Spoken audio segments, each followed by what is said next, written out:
కనుక 2019లో నాకు సలహాలు ఇచ్చేవాళ్ళందరూ నేను 153 స్థానాల్లో పోటీ చేయించాం. 30-40 మంది కనుక నన్ను ఎమ్మెల్యేలుగా గెలిపించుంటే ఈరోజు సంపూర్ణ హక్కు ఉండేది. 30-40 మంది పక్కన పెట్టండి, కనీసం నన్ను కూడా గెలిపించలేకపోయారు. కనీసం నన్ను గెలిపించున్నా కానీ బాగుండేది. 30-40 స్థానాల్లో పెట్టి కనీసం నన్ను గెలిపించిన ఒక్క సీటు నాకు గెలిచిగా నేను ఎల్లుండుంటే అప్పుడు నీ కోసం నిలబడ్డాం, అందుకని ఈసారి నువ్వు ముఖ్యమంత్రి స్థానం అడగండి, ముందుకు వెళ్ళకూడదు పొత్తానంటే అప్పుడు నేను వింటాను సంపూర్ణంగా. నువ్వు ఏమి మనకు రిజల్ట్స్ చూపించకుండా ఎట్లా అడుగుతావంట? రిజల్ట్స్ చూపించకుండా ఎలా అడుగుతాం? ఈరోజు మనందరితోటి మర్యాదగా మాట్లాడుతున్నారు, గౌరవిస్తున్నారు కేంద్ర ప్రభుత్వం అంటే 18 లక్షల ఓటు పైచిలుకు మనం సంపాదించగలిగాం. మనం పోయిన ఎన్నికల్లో అది 6% ఓటు. అది మనం ఇంట్లో వాళ్ళు నిలబడితే మన ఇంట్లో వాళ్ళే ఓటేయరు. అలాంటి వ్యక్తులు బోల్డంతమంది ఉన్నారు ఇక్కడ.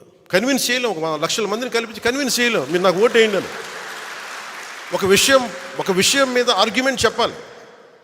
ఇది ఎందుకు రైటు, ఇది ఎందుకు సరైంది, ఇది ఎందుకు సరైంది కాదని చాలా స్పష్టంగా చెప్పగలిగేంత ఎబిలిటీ ఉండాలి. Convincing ability, debate ability, negotiating ability. నేను దశాబ్దం పాటు నలిగి అవమానాలు పడి పిచ్చిగా మాట్లాడుతున్నా, అన్నీ దేనికి భరిస్తాం? ఇవన్నీ ప్రజలు బాగుండాలి మనకి.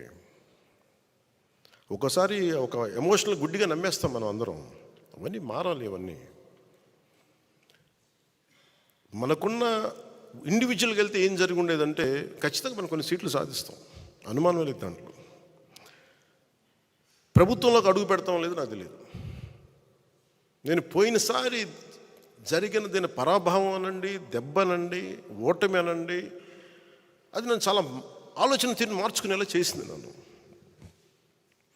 పోనీ జగన్ అనే వ్యక్తి కూడా తెలుగుదేశాన్నే టార్గెట్ చేసి మనల్ని వదిలేస్తే మేబీ ఒంటరిగా పోటీ చేసేవాడినేమో. జగన్ తాలూకు చాలా కీలకమైన లక్షణం ఏంటంటే ఎవరిని స్పేర్ చేయడం. అతను సొంత చెల్లినే స్పేర్ చేయని కూడా మనల్ని ఎలా స్పేర్ చేస్తాడు?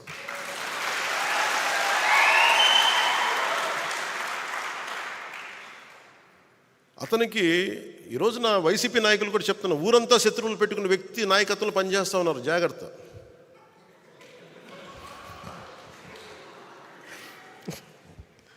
లేదు, ఊరంతా శత్రువులు అతనికి, జాగ్రత్త. మీరు అతని కింద నడుస్తూ ఉన్నారు, మీరు ఆయనకి నాయకత్వం కింద.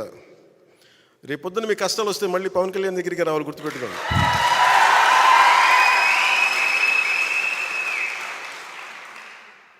మనస్ఫూర్తిగా మమ్మల్ని అందరినీ ఏదో ఒకలా మేము చూసుకుంటాం బాగా. ఎందుకంటే చాలా పెద్ద మనసు. ఎందుకు పెద్ద మనసు అంటే కక్ష కారుణ్యాలతోటి కక్షపూరితంగా ఉంటే సమాజం విచ్ఛిన్నం అయిపోతుంది.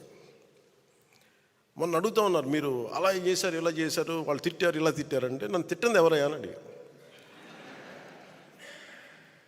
నన్ను వీధి కుక్క అని తిట్టిన వాళ్ళు కూడా ఉన్నారు. నన్ను అవి ఎందుకు భరించి ముందుకు వెళ్తాం? నన్ను పచ్చిబూతులు తిట్టిన వాళ్ళు క్షమించడం అనేది మానవ ధర్మం కదా అంటారు. ఉన్నత స్థాయి వ్యక్తిత్వంలో ఎవడైనా సరే క్షమించడం అనేది చాలా గొప్ప గుణం. అది నేను నేర్చుకున్నాను. ఎవరి దగ్గర నుంచి నేర్చుకోవాలో? నెల్సన్ మండేలా దగ్గర నుంచి నేర్చుకున్నాను. చాలాసార్లు మీరు తిట్టిన వాళ్ళతో మాట్లాడతారు, గౌరవిస్తారు, నమస్కారాలు పెడతారంటే నేను ఒకటే చెప్పాను. నెల్సన్ మండేలాని శ్వేత జాతీయులు 2 దశాబ్దాల పాటు జైల్లో పెట్టి, రాబిన్ ఐలాండ్లో జైల్లో పెట్టి, చిన్నపాటి సెల్లో పెడితే అతను విప్లవకారుడు. ఒకప్పుడు జైల్లోకి వెళ్ళిపోయి అతను ఇన్విక్టస్ అనే ఒక పద్యం అదే ఒక ప్రేరణ అయ్యి దాన్ని 5-6 వాక్యాలను చదువుకుంటూ 22 దశాబ్దాలు బతికేసి ప్రతిరోజు అతను అవమానపరిచే శ్వేత జాతీయులు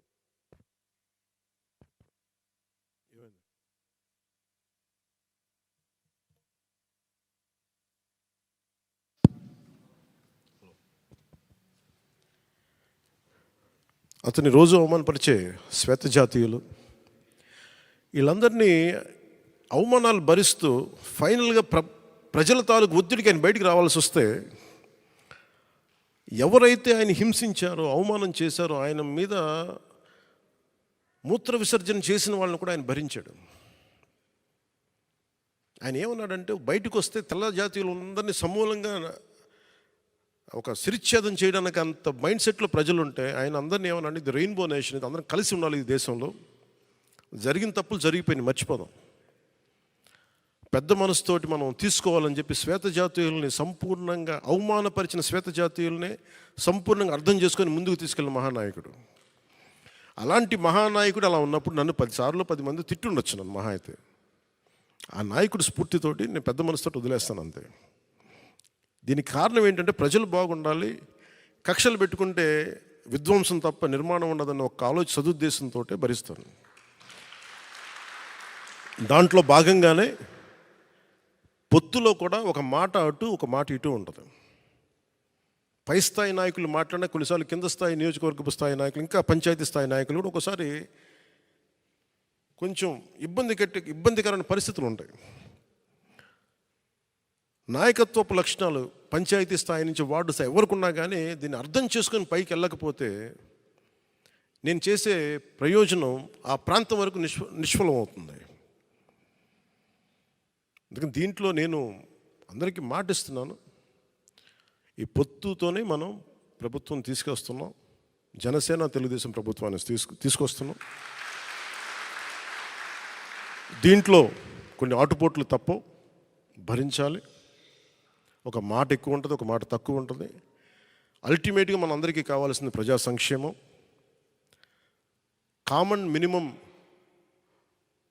ప్రోగ్రాం కింద రాష్ట్ర ప్రయోజనాలకు ఏమేమి చేయాలి, రాష్ట్ర ప్రయోజనాలకి ఏమేమి ఉండాలి, మనకి ప్రజలకు ఎలాంటి కార్యక్రమాలు కావాలి, ఎలాంటి పాలసీలు ఉండాలి, ఎలాంటి భవిష్యత్తు చూపించాలి, కామన్ మినిమం ప్రోగ్రాం కింద వస్తుంది.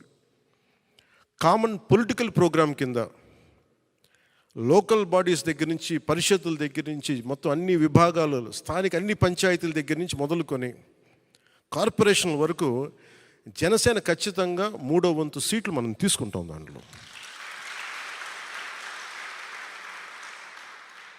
ఎందుకంటే మీరందరూ ఈరోజు కూర్చున్న పెద్దలు కూడా అందరూ కూడా కనీసం 3వ వంతు మనం వార్డ్ మెంబర్స్గా ఉండాలి. ఓటు ట్రాన్స్ఫర్ అవ్వాలంటే ఖచ్చితంగా ఇది జరుగుద్ది. ఇవన్నీ మాట్లాడుకున్నాం, దీన్ని ముందుకు తీసుకెళ్తాం. కేవలం నేను ఎమ్మెల్యే సీట్ల దగ్గర ఆగిపోవట్లేదు, ఆ దృష్టిలో మీకు పెడుతున్నాను. ఎందుకంటే ఒక పార్టీ నిర్మాణం లేదంటే మండల స్థాయి, గ్రామ స్థాయి, పంచాయతీ స్థాయి, వార్డు స్థాయి వరకు నాయకత్వం ఉండాలి ఒక పార్టీకి. ఇది చాలా చక్కటి అవకాశం మనందరం పెంపొందింపు చేసుకోవడానికి. టీడీపీకి మనం కలిస్తే ఏమైపోతుందంటే ఇద్దరం కలిసి నిర్మాణం చేసుకోవచ్చు. వాళ్ళు పునర్నిర్మాణం లేదంటే వాళ్ళకి కొంత ఎక్స్ట్రా బలం తీసుకోవచ్చు, మనం బలమైన నిర్మాణం చేసుకోవచ్చు. ఇది ఇద్దరికీ మంచిది. ఇది భవిష్యత్తు ఏది ఎట్లా ఉన్నప్పటికీ కూడా ఈ క్షణం మనం ఇప్పుడు చేయాల్సింది సంపూర్ణంగా ఒక మాట అటున్నా, ఆటుపోట్లున్నా, ఇటున్నా కానీ మనం కలిసే వెళ్తున్నాం. అలాగే వారు 2 సీట్లు అనౌన్స్ చేశారు కాబట్టి ప్రత్యేక పరిస్థితుల్లో నేను కూడా ప్రత్యేక పరిస్థితుల్లో ఈ రోజున రిపబ్లిక్ డే రోజున